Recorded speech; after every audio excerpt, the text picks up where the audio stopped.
Tous nos cœurs brûlent cette espérance du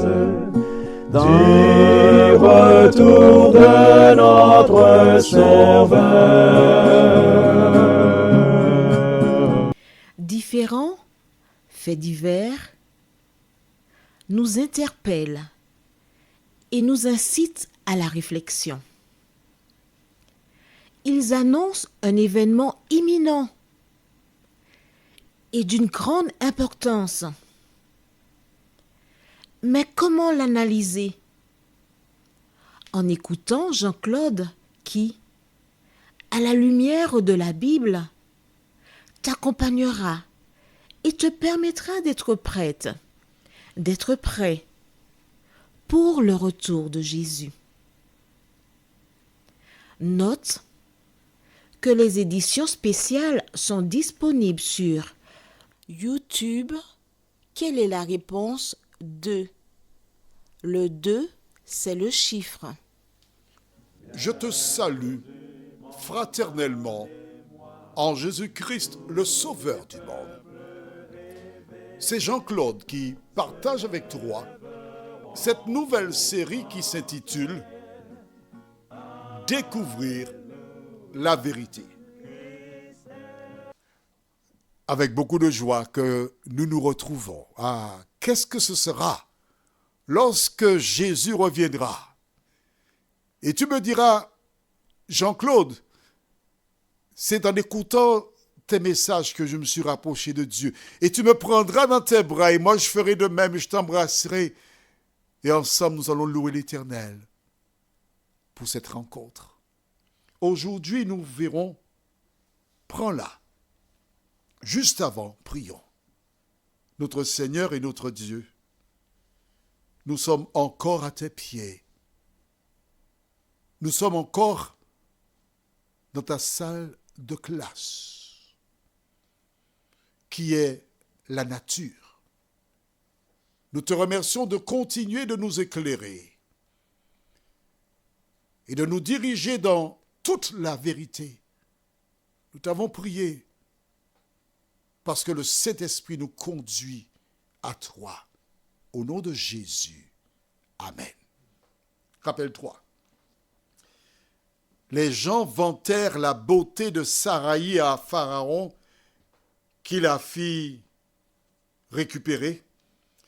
Il donna, comme c'était l'usage, des biens, des servants, des serviteurs à son frère Abraham, qu'il a vraiment échappé belle. Et quand on regarde cela, c'était une affaire pour Abraham. Hein? Il était en vie et en même temps, il a reçu des bœufs, des ânes, des chameaux. Mais tu sais, de toi à moi, on parle de toi et moi. Je n'aurais pas pu dormir cette nuit-là, en sachant que ma femme est chez Pharaon. On a envoyé tout ça pour moi en contrepartie. Pharaon va honorer ma femme. Ouais. Ah non, ah non. Je me répète encore, si tu aimes les belles femmes, tu as intérêt à ne pas chercher une belle femme parce que c'est une torture. Hein? Et puis un coup, quand tu as une belle femme, il faut faire les ongles, il faut faire ceci, la manicure, coiffure, ça a un coût. Si tu n'as pas les moyens pour entretenir une belle femme, quelqu'un d'autre la prendra entre tes mains. Tu as intérêt à prendre une femme simple, modeste, qui te coûtera moins cher, puis tu seras heureux avec elle. Je ne veux pas dire que lorsqu'on est belle, qu'on ne peut pas rendre un homme heureux, d'accord?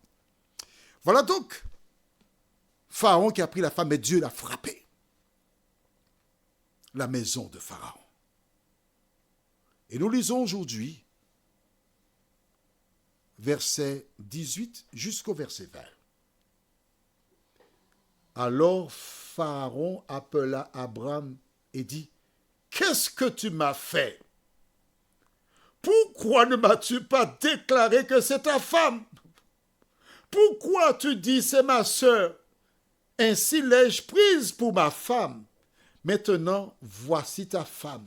Prends-la et va-t'en. » Et Pharaon donna ordre à ses gens de le renvoyer, lui et sa femme, avec tout ce qui lui appartenait.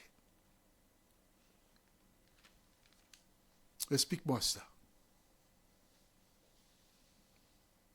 Dieu a frappé la maison de Pharaon. Tu ne savais pas ça? Mais oui. Il y avait déjà eu un contentieux entre Pharaon et l'ancêtre du peuple juif, Abraham. Il n'était pas si éloigné. Et voici Dieu qui a frappé Pharaon. Et note avec moi, parce que c'est très important que tu notes avec moi. Je relis à partir du verset 17. Mais l'Éternel frappa de grandes plaies Pharaon et sa maison au sujet de Saraï, femme d'Abraham. D'accord? C'est ce qu'on a vu précédemment. Et comme les plaies sont tombées sur Pharaon, que se passe-t-il? Verset 18, ce qu'on a lu aujourd'hui. Alors Pharaon appela Abraham et dit, « Qu'est-ce que tu m'as fait? Pourquoi ne m'as-tu pas déclaré que c'est ta femme? » Explique-moi comment, entre le verset 17 qui dit « Mais l'Éternel frappa de grandes plaies Pharaon et sa maison » et le verset 18, à quel moment Pharaon a-t-il su que c'était la femme qui était là? Et que c'est à cause d'Abraham que toutes ces plaies avaient frappé sa maison.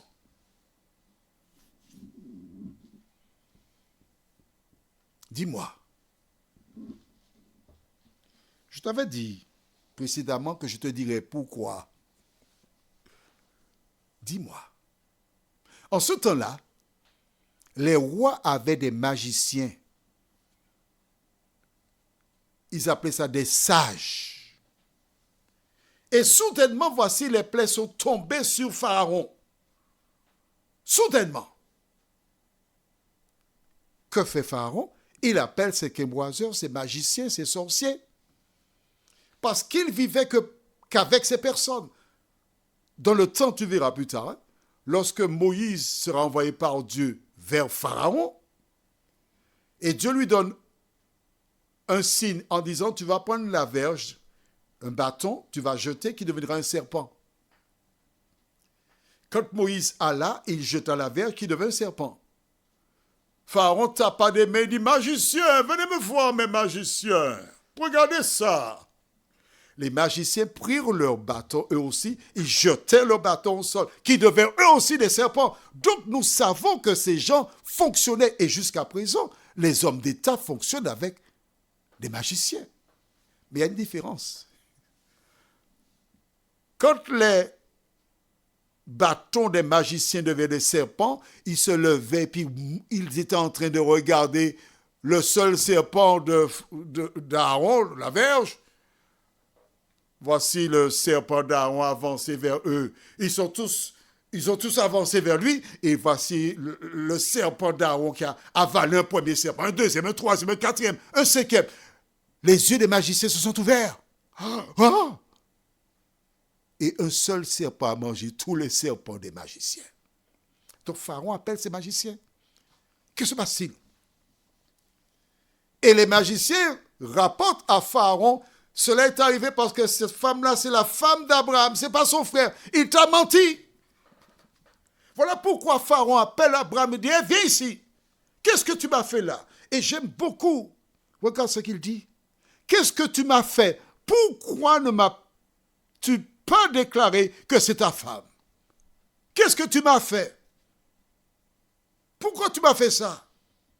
Mais je ne t'ai rien fait. Et que fait-il? Il renvoie. Prends ta femme. Oui, pars d'ici. Elle est belle. Mon ami, tu rencontres une belle femme. Tu la désires. Tu vas vers elle. Et tu es surpris de découvrir plus tard que tu as le sida?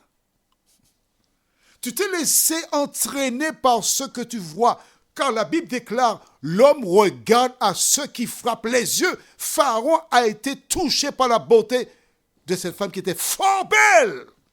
Voici les plaies qui sont tombées sur lui et sa famille. Et que fait-il? Il renvoie.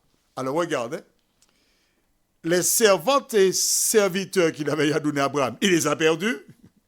les moutons, les bœufs, les cabris, il les a perdus. Pourquoi?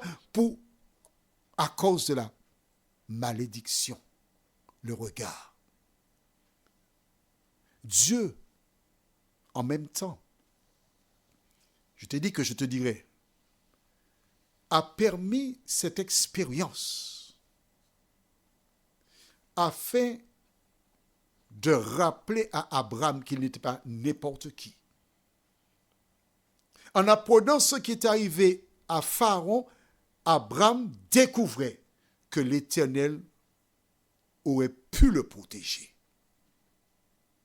Deuxièmement, à travers cette expérience, Dieu s'est révélé à Pharaon et à son peuple.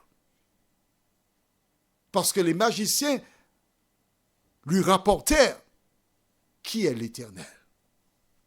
Les magiciens travaillent pour le diable, mais ils savent qui est l'Éternel. Et voilà donc Abraham qui laisse la tête basse, la cour de Pharaon. Des gens le crucifient du regard. Il a honte. Il part tête basse avec sa femme. C'est une première leçon. Toi qui découvres à travers les paroles saintes cette expérience, où en es-tu? Parfois, tu cherches des solutions humaines pour te sortir de problèmes ou de difficultés. Mais quand tu agis de la sorte, tu te places dans des situations encore beaucoup plus difficiles. Si tu hésites, si tu planifies de tromper, de tricher, sache que tôt ou tard, tu seras découvert. Sache que tôt ou tard, tu rencontreras des difficultés. Sache que tôt ou tard, tu supporteras les conséquences de ton péché. Prions. Seigneur, véritablement, comme la Bible dit, ta parole est une lampe à nos pieds et une lumière sur notre sentier. Nous réalisons que si nous avions passé du temps à la lire, si nous avions passé du temps pour chercher à la comprendre, nous aurions évité bien des difficultés, bien des soucis. Seigneur, merci pour la parole. Merci de nous aider à nous rappeler ce que dit toujours le même psaume 119. Comment le jeune homme rendra-t-il pur son sentier? En se dirigeant d'après ta parole. Merci pour la parole. Au nom de Jésus et pour ta gloire éternelle. Amen.